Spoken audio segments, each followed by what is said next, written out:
Breaking news into the Fight Night Picks early stoppage headquarters here in Phoenix, Craig. On the heels of the UFC's shining stage for the sport's biggest and brightest, we have a newly minted Hall of Famer, Jon Jones, and he's in jail. The ESPN reporting goes as follows. Jones is being charged with misdemeanor, battery, domestic violence, and injuring or tampering with a vehicle. A felony. Officer Larry Hadfield of the Las Vegas Metro PD told ESPN he is currently held, Jones that is, at Clark County Detention Center per online inmate records. His total bail is $8,000, but Jones is or was on a 12-hour hold per records. He is scheduled to have his first appearance in Las Vegas Justice Court on Saturday at 1:30. Jon Jones obviously has a long history of run-ins with the law, Craig. So nail in the coffin's a bad way to put it, but is this finally the thing that like derails his career? Or is he going to continue to be able to sidestep landmines? Is it just a speed bump? Do you even think this is the worst thing that he's ever done? Could you not call my dad a piece of shit? I said he used to be a piece of shit. He's not anymore. I'm not anymore. Glass house, white Ferrari, live for New Year's Eve, sloppy steaks at Trifoni's, big cut of rare meat with a water dumped all over it. John, I like the show. I think you should leave. And I wanted to lead with that because fair enough. I used to be a piece of shit. That's always the conversation every time that, a Jon Jones fight brews up. It's, legal controversies. It's the fact that he tested positive for this. He tested positive for cocaine at one point. And then it was, the picograms and so on and so forth. But to me, the biggest issue in terms of Jon Jones and his legal battles is probably when he hit the pregnant woman. But I went back before we started to film. And again, he had a DUI back in 2012. This is per Wikipedia. 2019, charged with battery for involving a cocktail waitress. I remember you and I talked about that a long time ago. He pleaded no contest, received a 90-day deferred sentence. And then in 2020, what was there? Another incident. He had a DWI and so on and so forth. Like, it seems like it's not just isolated incidents. It's every year. And I saw the video out there on Reddit before we came on, where it's this weird sit down with Jon Jones, Rogan in the middle, Daniel Cormier, where Cormier's like, this guy's never going to change. This is just his character. And again, I'm paraphrasing, obviously, but I haven't seen any reason to believe that this guy's actually going to change. It's a shame, obviously, that this is going to overshadow his Hall of Fame induction ceremony. Definitely doesn't overshadow our guy, Canadian George St. Pierre. And I know you got the shirt on, but yeah, to me, it's such a shame because I came up in MMA as a fan of Jon Jones. Like, he was the reason that I ordered pay-per-views. It was GSP and it was Jon Jones on his rise up. And now moving from being a fan to being, whatever I am now, media member adjacent. I don't know what I am, but it kind of sucks, man. Like, you follow this guy's career and now look where we are. Like, it's probably like being a Doc Gooden fan in the 80s. Yeah, well, you remember the MMAJAs, which you are. But that aside, it's interesting.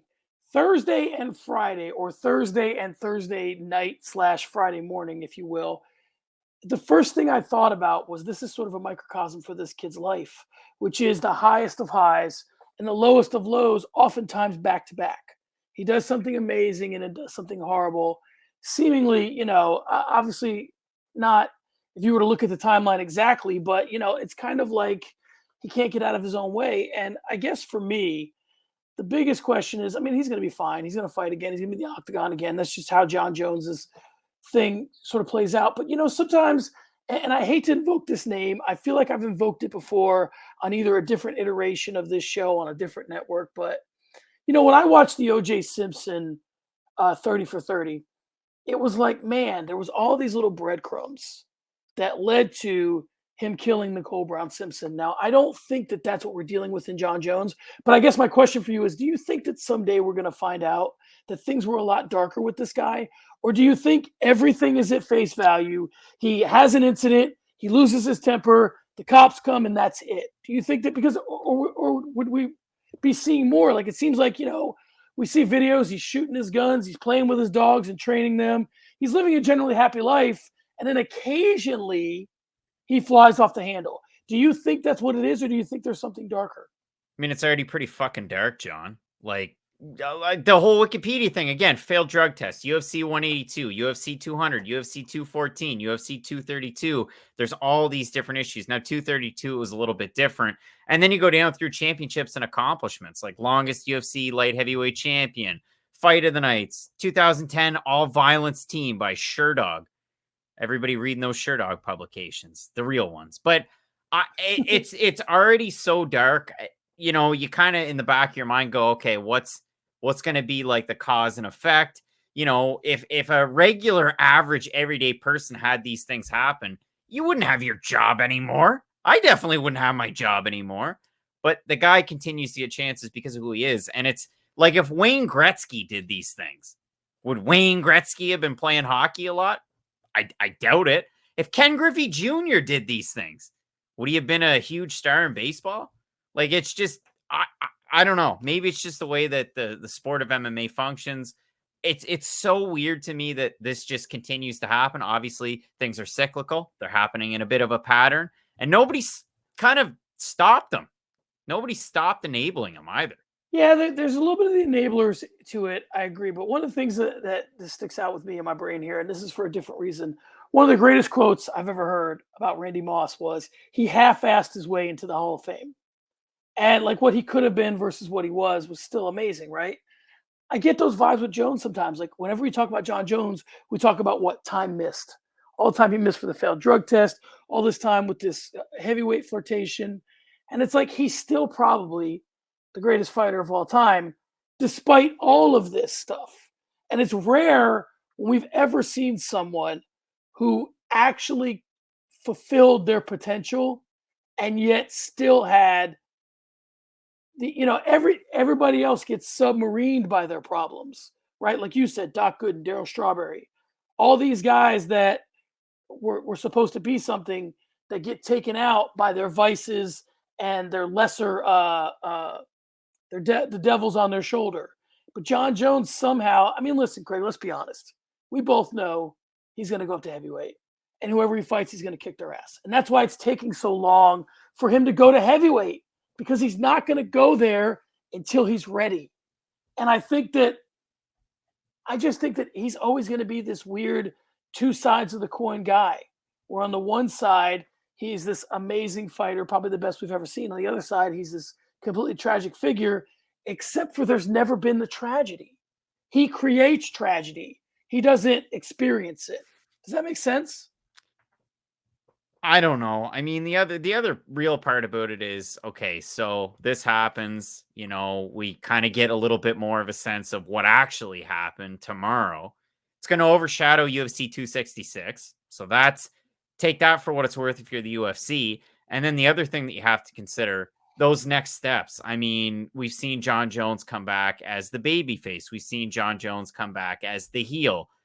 I don't know what you do after this. I don't know how you market this guy other than the fact that you just put blinders on, forget that this ever happened if you're the UFC, and just market it as, oh, this guy's the GOAT. He's chasing the second belt. Look at him. He's just like insert double champ, Conor McGregor.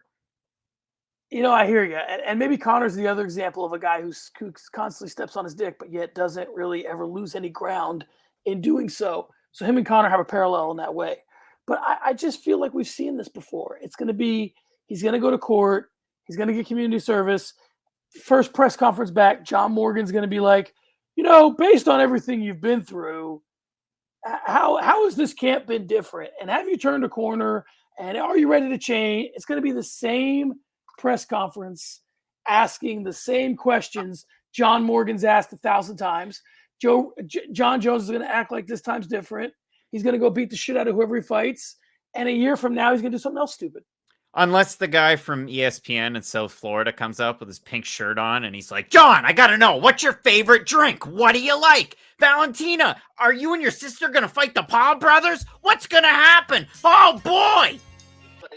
Not a Josh Cohen fan? Fair enough. And we move on. Do you think I'm afraid of you? Do you really think I'm afraid? Are you crazy in your head, man? You'll see Saturday if I'm scared of you. And with that, welcome to Early Stoppage, show where the news of the day is usually given just enough time, but sometimes not enough. If this is your first time stopping by, we thank you. And get ready for something you won't find anywhere else. I'm George St. Pete. I'm John Franklin. I'm joined by the God, father of Fight Night Picks, Craig Allen. Craig, how are you? Honestly, John, normally I know the tweets that you use at the start of this. Was that a tweet or was that a real quote?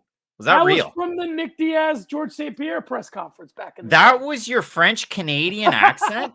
That's what it was. Oh Yeah, my gosh. I thought we were going to get in a lot of trouble here, but I am not impressed by your performance. There, I'll give it my go. John, listen, I'm so happy because FanMeo finally sent me this friggin' shirt. Mayweather versus Paul. It says right on the bottom, special exhibition. It says nothing about Triller. Also, now I'm going to take the sweater off because the people really need to see this, John. This is a medium shirt.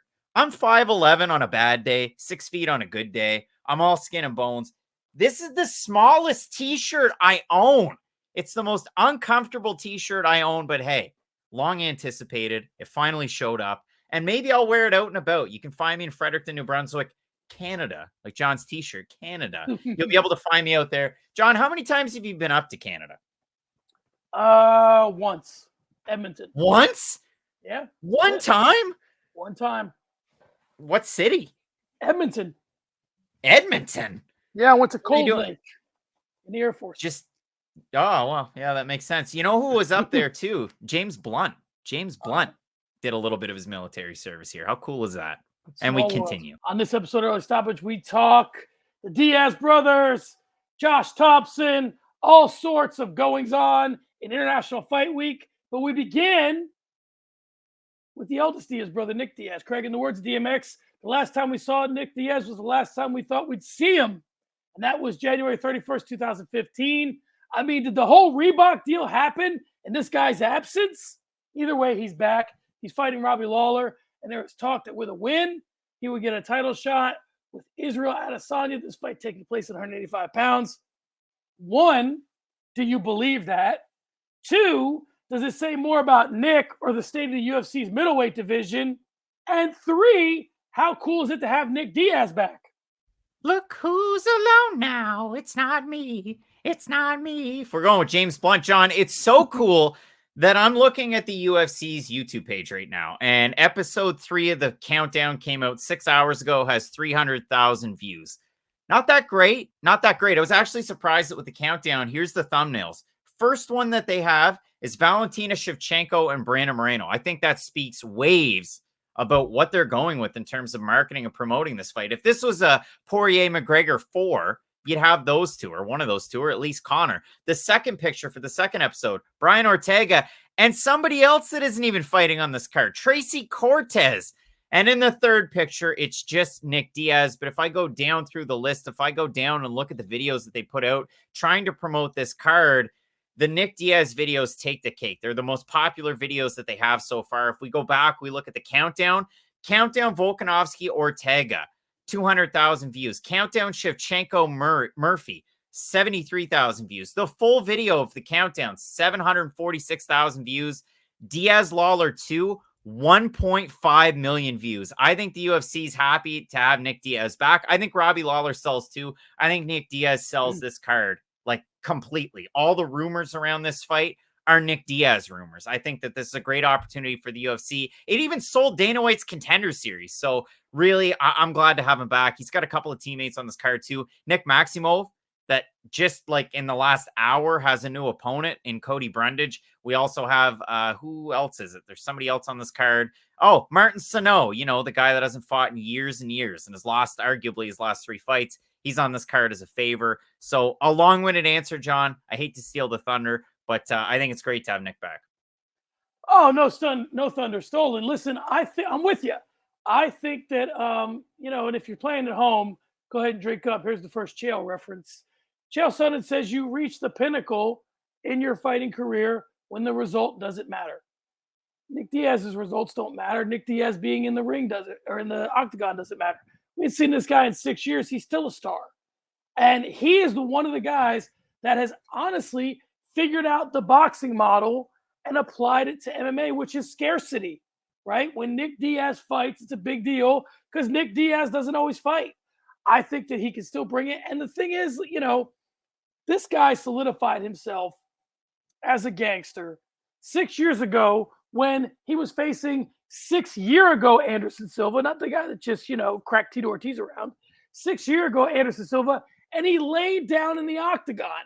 Who's got the balls to lay down in the octagon or let Anderson Silva walk around your back while you stand there twerking? I don't even know what the hell he was doing, but this guy clowned the guy no one clowns. If anything solidifies your gangster more than that, I don't know what it is. I'm happy to have Nick back. It's a weird weekend, and we'll get to this a little bit later because we have GSP going into the Hall of Fame. We have Nick Diaz fighting. They fought 100 years ago. We mentioned it in the open. It's so weird that we could have got so much more from GSP and Nick Diaz, and yet we still feel fulfilled by them. You don't see that with a lot of fighters. Like, I've gotten so much from Nick. Even though I could have gotten more, I feel fulfilled. Same thing with GSP.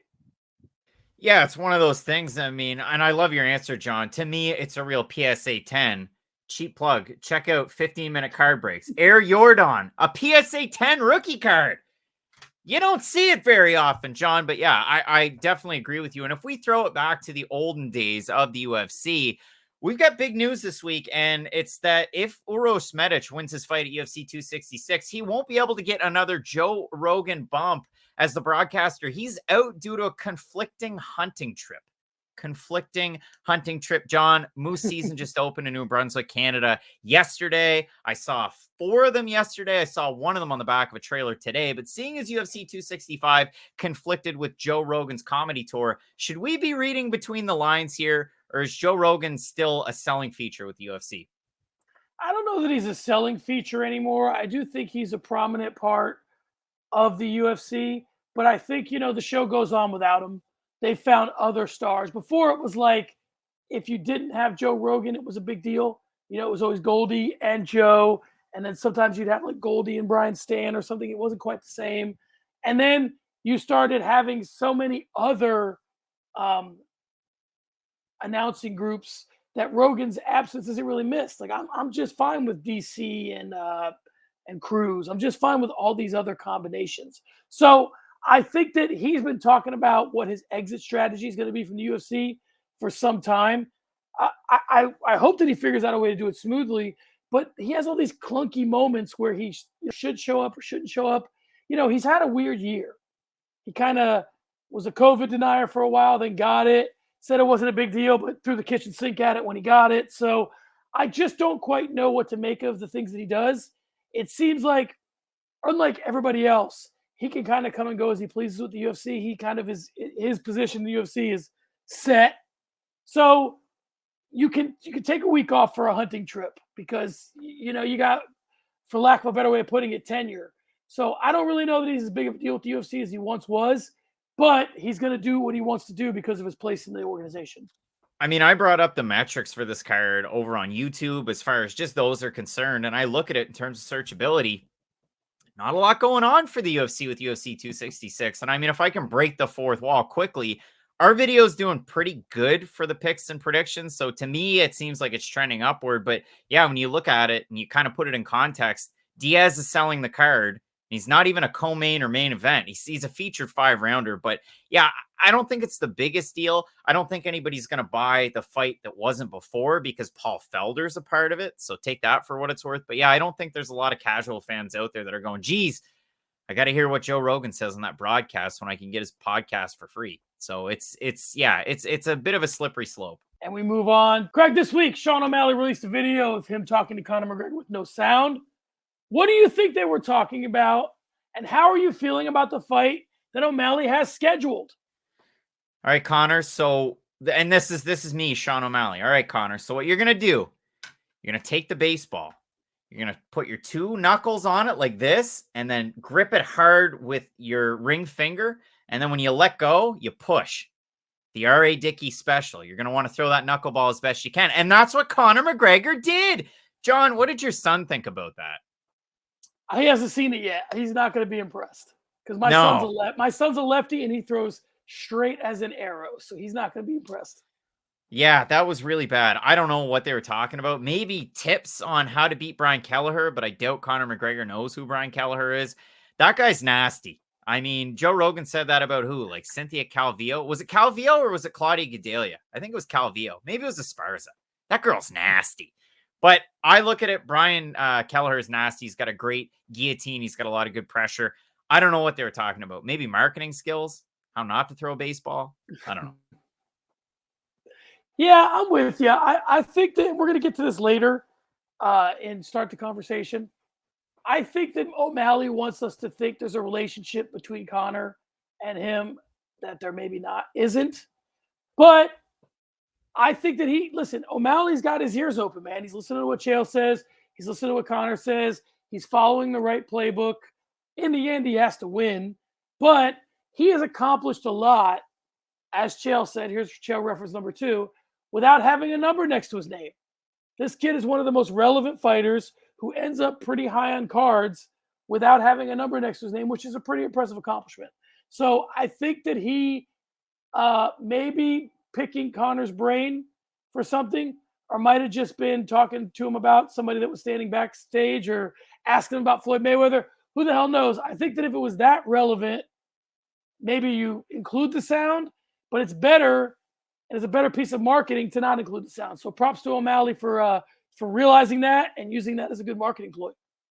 Well, I mean, the best way to market MMA to John Franklin, if there's like a targeted advertiser out there, just throw Bellator prelims at him. Because I know that John is a Bellator prelim stan. In 2021, it was supposed to be the year of Rumble Romero and a huge bump to the Bellator Light Heavyweight Grand Prix. But last weekend, in a non-Grand Prix main event, Yoel Romero looked terrible against Phil Davis. Jaron Villel, Canadian, scored that fight 29-28 Romero, while the other 2 judges scored at 30-27 Davis, because Jaron Villel was on a different planet when he judged that fight. And ultimately, Rumble, he had to bow out of his next Grand Prix fight because he did win one on short notice. It was clunky due to a potentially serious health issue. So, John, do you think this is the start of Bellator's decline and picking up maybe some aging former UFC stars? Or are they just going to keep doing the Bellator like scrap tour?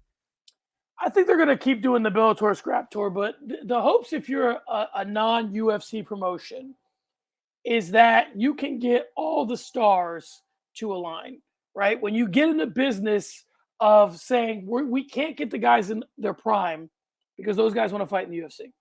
So we have 2 choices. We can either get guys early. That becomes more difficult with the Ultimate Fighter, with PFL on some level, and with the Dana White Contender Series. Or we can get them late when other promotions either can't afford them, PFL, or don't want them, the UFC. But occasionally, you can get all the stars to align where fighters are a little bit past their prime. They have a big enough name, they're healthy, and everything comes together. That's what this light heavyweight Grand Prix was supposed to be. The alignment of these stars that's why you do Grand Prix. You do Grand Prix to sort of put these guys in this construction where we see them all at once, but they don't fight all at once. So every time you see the bracket, you're reminded, oh, wow, this thing's loaded. But the fights are still playing themselves out over whatever 10 months. So I think that they had the right idea. But again, you're gambling on people that are past their prime and, are not in the UFC for a particular reason. Yeah, I mean, they're the 2 biggest gambles on there, because I'm sure Beastin 25-8 doesn't cost you a lot of money, who fought Dovletsan Yagshimradov. Great fight.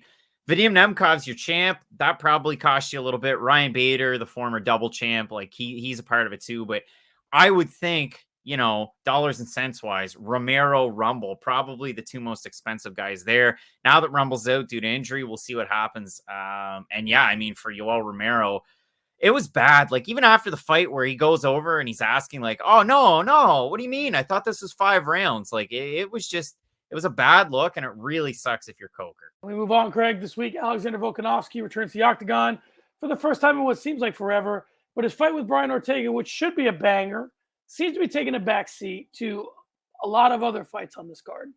Do you think that's valid, or should the UFC fans kind of put some respect on this main event? Well, I mean, I feel like, Luke Thomas, for just, his brain's sake, and a lot of different fans probably want to see a trilogy. between Holloway and Volkanovski. I don't know if a lot of people really put that respect on Volkanovski's name, really consider him a champ, because you got to think of who the featherweight champs were before Volkanovski. Holloway, McGregor, Aldo, the GOAT. So, I mean, he has big shoes to fill. Putting him on the marquee here, you're not really doing him any favors if you're throwing a co-main event that's also for a title and then making a 5-round feature fight even before that. I know it props up the entire card, but it doesn't really help sell it, especially for a couple guys that just hosted the Ultimate Fighter. And for Volkanovski, he deserves all the credit, because if you watch the finale, it was all Volkanovski guys. I mean, it was the Ultimate Fighter Ricky Tercio season. So good for Volkanovski in that respect. I think that the fans should respect him a little bit more. But if he doesn't bring the eyeballs, which we've seen, I mean, that's his problem. I don't know how he can market himself any better at this point. Yeah, so I'm looking at this card, right? I mean, obviously, lucky Lauren Murphy finally gets the title shot. That's kind of a big deal, but doesn't draw a lot of eyes. Blades and Rosenstruik, that's an interesting fight, but again, doesn't draw a lot of eyes. We got Calvillo, we got, Marlon Moraes, Merab Dvalishvili, that's a big fight. Hooker's back. I mean, there's a lot of really, really, really big fights. It's a good card. It's a great card, and I think that it's more. We talk about the game and the name, right? Is it bigger? Is the game bigger than the name? I think this is where we got a little bit of good names, but this could be a really, really great night of well-matched fights.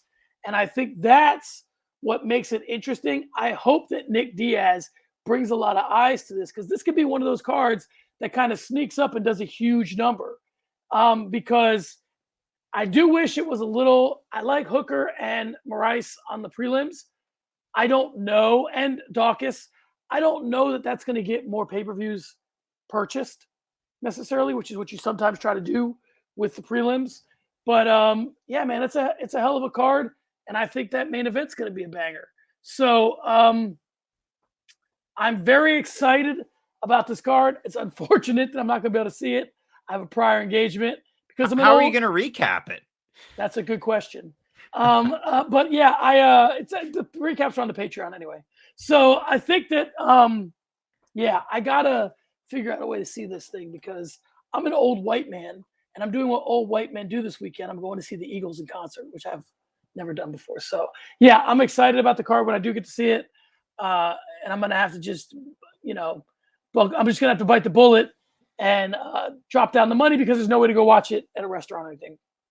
John's just going to have to take it easy. That's the first one. All right, John. So if you're thinking about, a John Jones fight, or maybe even the John Jones weight rumors, they continue on. But one John Jones fight that you can really look forward to seeing this week is his title defense at UFC 165 against Alexander Gustafsson, because that fight is going to be inducted into the UFC's Hall of Fame. That's Thursday night.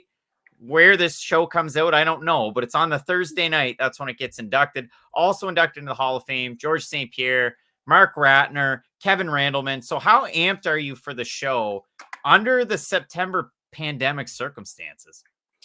Well, I'm not amped at all, and which is unfortunate, because I am a guy who historically really, really goes out of his way to show up for these Hall of Fames. I've done it for years. That's the thing that I make a point to go to. And the fight becomes secondary. Typically, I would, under pre-pandemic life, I would go to Vegas in July. I would get in town in time for the Hall of Fame induction. And I've watched them everywhere. I've watched them when they used to do them in the Fan Expo on some platform. I watched it in the Park Theater when Rousey got inducted. So, I've been there for various inductions. The fact that they've always done this, where they just sort of last minute let you know about the International Fight Week. But to do it in September after a pandemic, the whole thing kind of seems like a cash grab a little bit. I mean, this doesn't feel like a fight week. It is a good card, but it doesn't feel like the kind of card you would put out for International Fight Week. It just all seems what it is. It all seems rushed and hurried. This is not the way George St. Pierre should go into the Hall of Fame. This certainly isn't the way that Kevin Randleman should be honored. But I'll ask you this, and especially Mark Ratner. Mark Ratner is a huge part of what has made the UFC what it is today. I'll ask you this. Do you think that historically the UFC mishandled the John Jones Gustafsson situation because they had a close fight? Many think Gustafsson won, and then it seemed like forever to get him back in the cage. No, because I think it's under, it was John Jones' own doing. That's the only reason why I say no. I don't really have much to elaborate on that. The only thing I want to say and throw in is a fact that, yeah, this is kind of overlooked. It's kind of thrown together, but if you're a Canadian and you're a Canadian baseball fan, you can probably empathize or sympathize with the way things are going. And I know John looks a little puzzled as to why I said that. But if you're a Canadian baseball fan, you're watching the Blue Jays. They're in a really tough wildcard race in the AL East. And then a couple of weeks ago, peppered in, oh, by the way, your national hero, Larry Walker? Yeah, he's getting into the Baseball Hall of Fame. Forgot to tell you, it's happening. And then it passes, and it's like it never even happened. Now, I'm sure, John, a lot of people in the States got excited about Derek Jeter, but I don't care about Derek Jeter. I grew up a Red Sox fan. What do I care about him? But for me, it was like, it was kind of like that. And then you look at it this week and it's like, oh, well, the Ultimate Fighter finale happened what? It was last month. It was Barboza Chikadze at the top on a Saturday night. Now everybody forgets about the Ultimate Fighter. Now we have this card. It's a really weird week that was just kind of thrown together. I can understand why, again, under the circumstances, but it's just kind of a disappointment more than anything. And we move on, Craig. This week on Sparring Sessions, we're talking Diaz brothers. Nick Diaz is getting ready to fight. Nate Diaz is always rumored to be in fights. So based on how much we hear from Nate, and how little we hear from Nick, Sparring Sessions this week, the question is, who do you think the more relevant Diaz brother is now? Is The Rock and Roberto Duran going to show up to this fight? No. I mean, The Rock showed up to AJ Galante's birthday, if you watched it on that Untold story. So that was kind of cool. But yeah, I got to go with Nate. To me, I mean, the guy continues to be relevant and put in big enough fights too. I mean, yeah, they might not be fights that he's going to win, but he's still somewhat competitive and can always have kind of a weird argument as to why he could have or should have won. I mean, his last fight, he had a competitive 5th round. So now all of a sudden he can still compete against the elite of this division.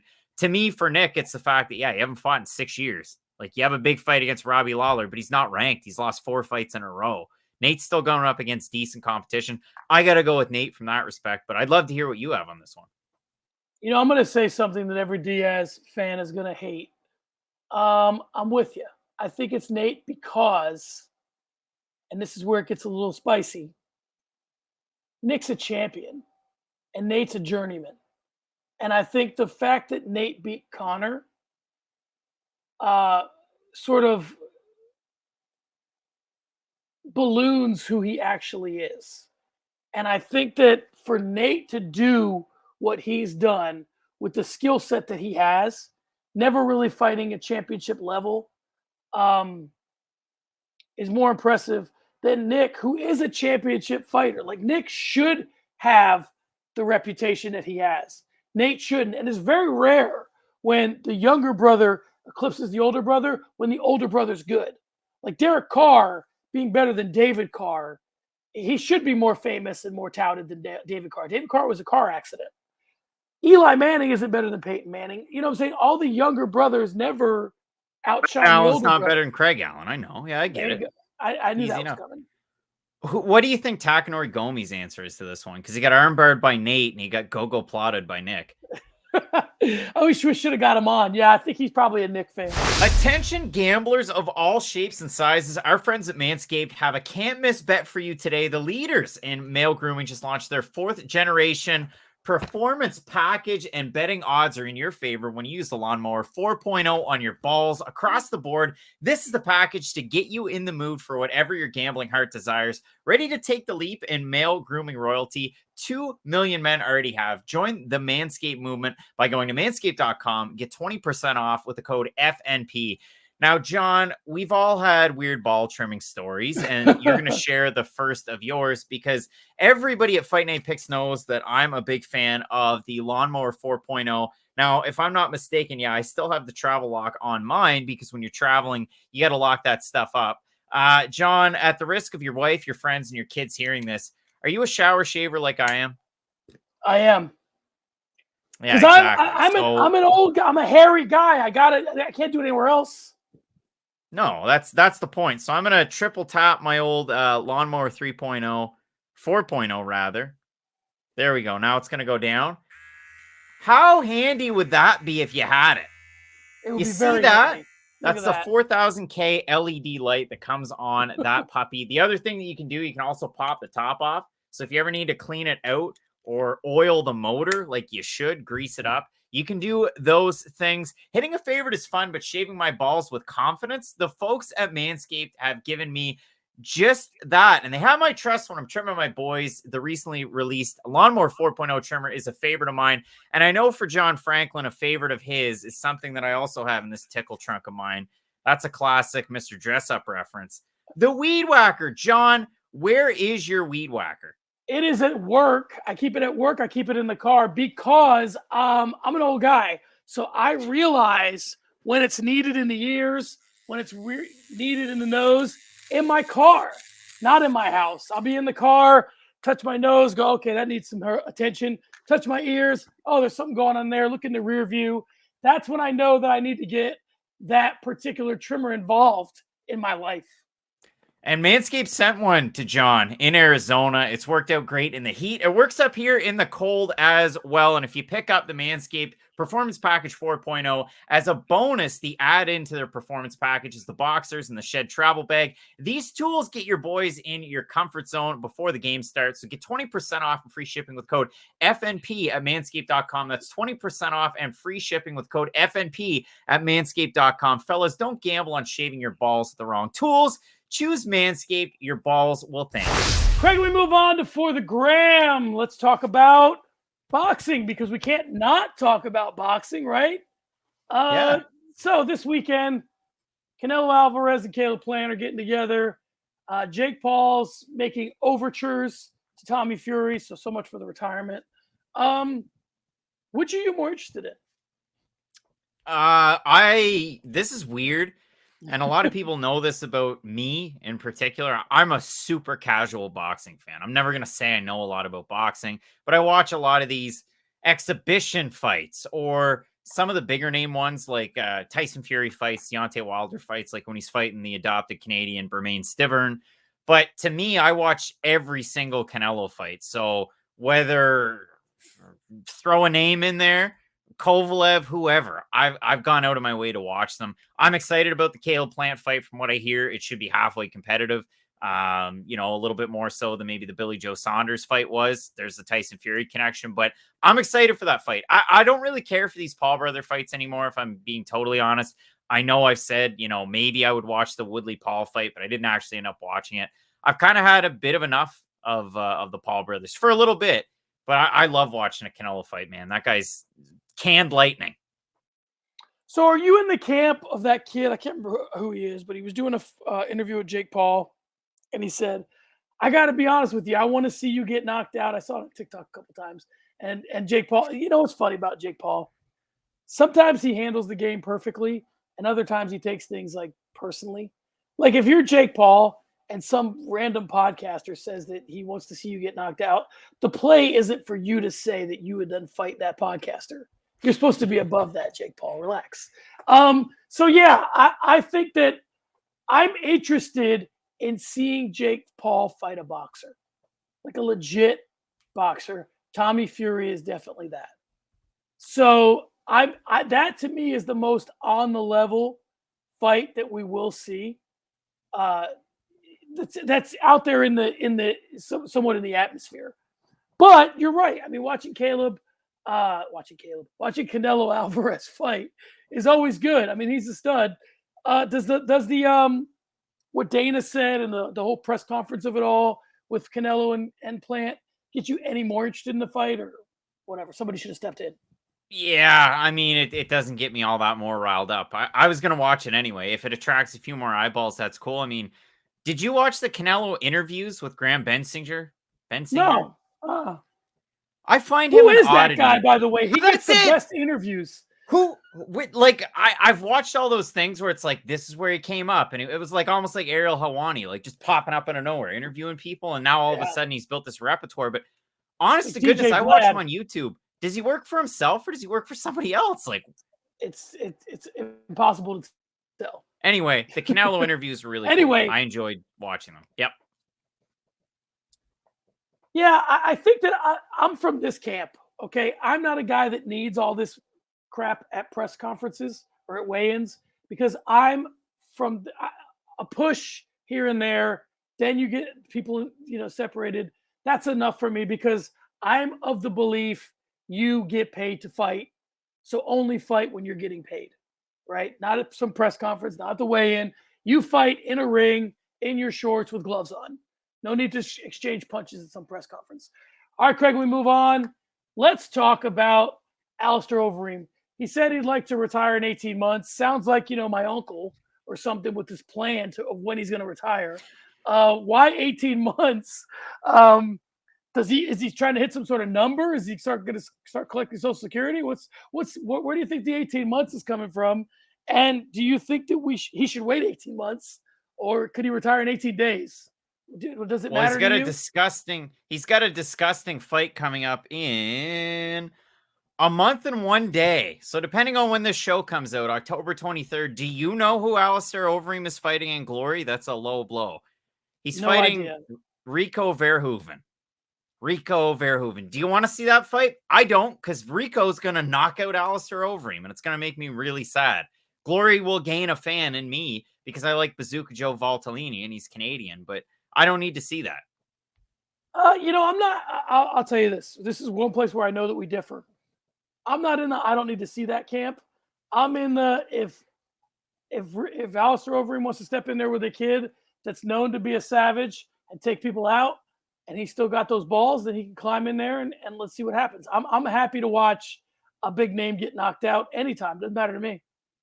So if it's 18 months, I'd say maybe he's planning if he loses tremendously to Rico, then he gets a long time to recover and get ready for one more big fight. And I want to see him fight Gokhan Saki. Make that fight happen. We didn't get enough Gokhan in the UFC. And we move on, Craig, to Conor McGregor. We talked about it a little bit earlier. Let's talk about more in depth now. Conor McGregor did what can only be described as a horrendous impression of a pitch of a baseball. I am a baseball coach. I coach my son. My son is left-handed like Conor McGregor is, as I mentioned earlier, and he throws very straight. So I'm pretty certain that if my son were on the mound of a baseball field, major leagues, he could get it to the mound. Now, and Conor couldn't. Here's the first question. Should we even expect these people that do this to do it well? Or is it a certain person? Let's run it down. Here's why I say this. I'm going to run down the New York Post's top 10 worst pitches of all time. And you tell me two things. Tell me two things. I'll cut you off quick. Is the number one, because the score had one of these two, and I went down through the list. Is the number one the kid who had pediatric cancer? No. For the Red Sox, and he hits the guy in the balls? No. Okay. All right. Fair. So here's my list, and you give me two answers. One, should we have expected a good pitch? And two, do you remember it? Was it so bad it's memorable? I remember a few of these ones. So yeah, go ahead. Here we go. I haven't seen number this one. list yet. Number one, Anthony Fauci. Should we have expected it to be good? And do you remember it? I remember it. No, he's an elderly man. Number two, 50 Cent. Yeah, I expected that to be pretty bad. I expected it to be good because, listen, I'm of the belief, because this is how I am, and this is not some weird humble brag. If you're in shape and you're somebody that wants to be in shape, don't just lift weight. Do something with your muscles. If you're in shape and you can't throw a baseball or a football, it's all aesthetics. It's all there for just to be looked at. Number three, Carly Rae Jepsen. That was at the height of Call Me Maybe in 2012, and she threw it with Tampa Bay. So you're friggin' right. I remember it. You don't expect much out of Canada's Carly Rae. Come on. Michael Jordan. Yeah, the guy played baseball. Yeah. I don't remember it, though. Baba Booey. Gary Delabate from Howard Stern. Do not remember it. I couldn't tell you what it looked like. I remember it. It was trash. I didn't expect much, but it was horrible. Number 6, John Wall. I vaguely remember that one. And yeah, you expect more. You're an athlete, professional at that. Exactly. You're an athlete. I don't care what sport you play. Learn how to throw a baseball. Miss Texas 2014, Monique Evans. I don't think I saw that. I don't think so, and I wouldn't expect much. Mariah Carey. I saw the walkout, didn't see the video. Snoop Dogg. Didn't see it. Carl Lewis. Saw that one. Expected more. And number 11 was Conor McGregor. Did you expect it much from Conor? Well, he's walking around on his leg now, right? So it's not like he's off balance. Let me tell you something. The second I saw Conor McGregor shoot a basketball at Madison Square Garden, I knew all bets were off for other sports. I'm like, this guy, in his words, breaks people's faces for money and bounces. I expect him to do well at nothing else. Okay, let me ask you this question. I'll throw it back at you. What country is Conor McGregor from? He's from Ireland. Where are those big Irish basketball stars and Irish baseball stars? They don't exist. They do not. All right, Craig, let's move on to start the conversation. I got a good one for you this week. So on the heels of Sean O'Malley talking to Conor McGregor, I want to talk about basketball for a second, right? So LeBron James has some friends that he grew up with, some associates that he has, and they have a representation company called Klutch. It is believed that Klutch sort of affects player movement in the NBA, at the very least, Anthony Davis, okay? That Klutch orchestrated Anthony Davis's move to the Los Angeles Lakers. The question for start the conversation is, one, could, and two, should Conor McGregor start a company like Klutch, and would that be a way to be more influential in MMA? Is that the next move for him? Do you think it would be or will be? And second, should it? Who's the Nerlens Noel of MMA? Nerlens Noel is Curtis Blades. Yeah. Yeah, it is Curtis Blades. So Curtis doesn't want to be associated with MMA Klutch whatsoever. Take the bag. Get the money, Curtis. Get the win over Jairzinho this weekend. You'll get paid. I think he could. I really do think now, and listen, other half of Fight Night Picks predictions, I guess I should say the third, because John Franklin's a part of it now. Matt Allen, he kind of wrote in here on Monday night when we went to tape the prediction videos, and he had some interesting takes on the World Fighting League. Isn't that what it's called? Yes. And seems to think it could be a bigger deal than I think it is. Like, he's really looking forward to it. And I said, well, if the WFL is going to be such a big deal, why didn't anybody put the money into PFL? And he said, no, that's different. They're outside sports investors. Like, it's just a whole weird deal. I think if you had this WFL, if you had guys like, and we continue to say this, who should start a fighters union? The people that have the most leverage: McGregor, John Jones. Who else? Who's got a big name? Nate Diaz. Not going to happen. But all of the big names should get together and try and push for something like that. All of a sudden, it seems like collective bargaining is going to be a big deal with this WFL. Why don't you attach your name to that? Why? What's the hurt in doing it? You don't even have to fight for them. Even if your name's associated with it, it's going to make things awkward with the UFC. Hey, maybe they even release you. That could be an even better thing. So I think a McGregor started up like a Klutch collective, and we got some big names, big Irish names like Paddy Houlihan involved, John Kavanagh. John Kavanagh is pretty in deep with Bellator, but you catch my drift. If you get some of these bigger names involved, I think, what's the hurt in all of it? I mean, Leslie Smith tried to make a big deal.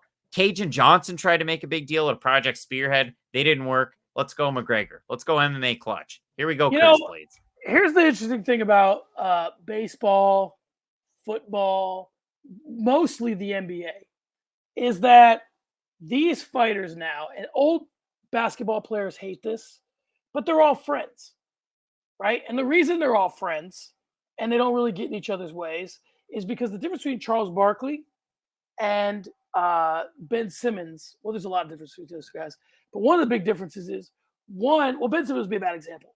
Let's talk about an American guy like Devin Booker. Devin Booker came up playing AAU. So even if he didn't know these guys from college or didn't grow up in the same area, chances are the best players all meet each other through AAU. Whereas the old players didn't necessarily have that. It was they played through high school, they went to college, they maybe played each other in college, but they were all trying to win. So I think that now NBA players are like, you can leave my team, go somewhere else. Like when Anthony Davis left New Orleans, none of the New Orleans players criticized him. Zion Williamson didn't criticize him, right? Because Zion Williamson someday wants to leave New Orleans himself and wants to not be criticized when he leaves. So he's not going to criticize when someone else leaves, right? They understand that. Fighters view it as a zero-sum game. For me to succeed, you have to fail. All right? So they are in competition with each other for everything. I got to beat you to get the money that you would make, right? Whereas in the NBA, it's like we're all rich. We'll just see who wins the game. We'll all fuck around for 3 quarters and get serious in the 4th. Like, that's when it's time to win, in the 4th.